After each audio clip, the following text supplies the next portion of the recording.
Donc, la meilleure façon de savoir si votre attention a été prise en otage, c'est simplement de regarder combien de temps vous arrivez à rester présent. Combien de temps pouvez-vous rester sans penser? Et si ce n'est pas très long, alors il y a du travail à faire.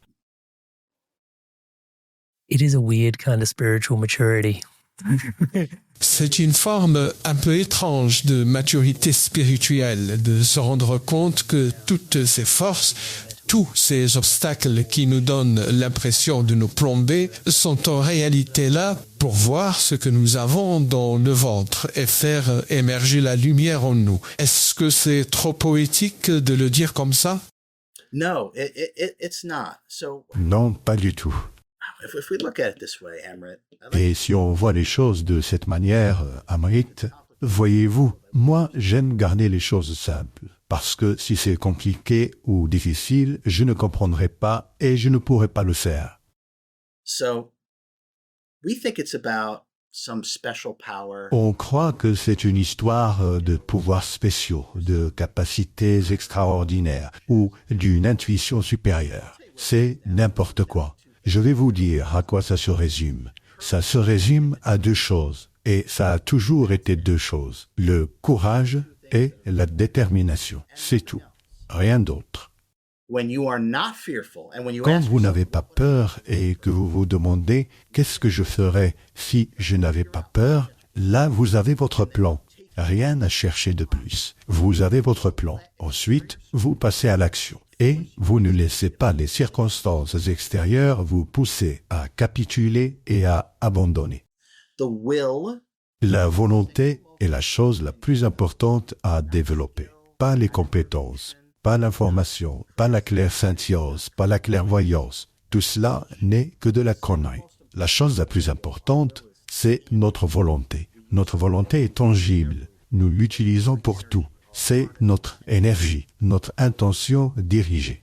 because we use it for everything, it only stands to Et reason. puisque nous l'utilisons en permanence, il est logique que ce soit la chose la plus essentielle à cultiver. Et avec du courage et de la détermination, il n'y a rien que nous ne puissions créer pour nous-mêmes, aussi bien individuellement que collectivement. So how do we harness the will? Et comment fait-on alors pour développer la volonté? C'est très simple.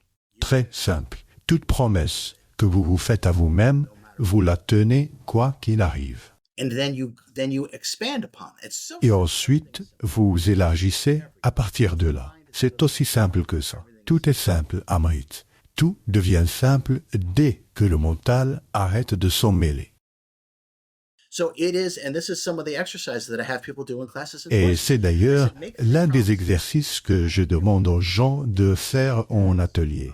Je leur dis, faites 3 promesses à vous-même, et peu importe lesquelles. Elles peuvent être aussi banales que « je vais enfin ranger le placard que je repousse depuis 6 mois » ou « je vais réorganiser mon bureau parce que c'est un vrai désordre, je sais que je dois le faire, mais je continue de procrastiner ». Voilà le type de choses dont il s'agit. Ce n'est pas « je dois trouver un remède contre le cancer alors qu'on l'a déjà trouvé 20 fois ». Ce sont juste des choses du quotidien. Faites-vous une promesse et tenez-la dans la journée, quoi qu'il arrive, sans jamais vous inventer la moindre justification ni la moindre excuse pour ne pas l'avoir faite. C'est aussi simple que ça pour développer votre volonté. Si vous faites ça, si vous le faites ne serait-ce que quelques jours, essayez. Donnez-vous 3 petites promesses. Comme je l'ai dit, rien du style « je vais écrire un livre aujourd'hui ». Non, 3 promesses simples. Mais vous vous assurez de les tenir, les 3, chaque jour. by day 3, and Et au 3e jour, après avoir tout accompli, 3 jours de suite, vous vous sentirez comme Superman. Parce que vous commencez à puiser dans la volonté indomptable. Comme l'enseignait sans cesse El Morya Shrivar. C'est exactement comme ça qu'on s'y prend. Ne jamais trahir sa parole.